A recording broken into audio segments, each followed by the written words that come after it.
খবরদার কেউ একা একা ইফতারি করবেন না। একা ইফতারি করেন নাকি আপনারা? একসাথে। আল্লাহর হাবিব সাল্লাল্লাহু আলাইহি ওয়াসাল্লাম বললেন, কেউ যদি কাউকে ইফতারি খাওয়ায়, যিনি খাওয়ালো উনি রোজা রেখে যেই সওয়াব, খাওয়ানোর কারণে ওই সওয়াব। সাহাবারা বললেন, ইয়া রাসূলুল্লাহ, ইফতারি খাওয়ানোর মতো পয়সা তো আমাদের নাই।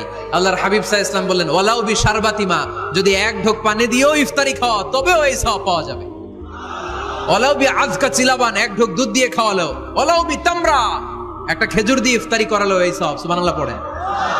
দুই ভাই ইফতারি করতে বসছেন, আপনার প্লেট থেকে একটা পেঁয়াজু আপনার ভাইয়ের প্লেটে দিলেন, আপনার ভাই একটা খেজুর আপনার প্লেটে দিল, দুইজনের ইফতারি খাওয়ানোর সওয়াব হয়ে গেছে। সুবহানাল্লাহ কইতে পারলেন না? পারবেন সবাই? একসাথে খাবেন না আলাদা?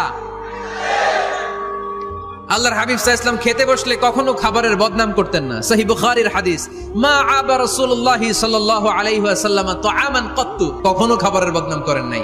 এই 63 বছরের জীবনে কখনো না, একবারও না। ইনিশতাহাহু আকালাহু, ভাল লাগলে খাইতেন, বেশি বেশি খাইতেন। ওয়া ইন কারিহাহু তারাকা, ভালো না লাগলে রেখে দিতেন, ওটার দিকে তাকাতেন না। কিন্তু কখনো বলেন নাই লবণ বেশি হইছে।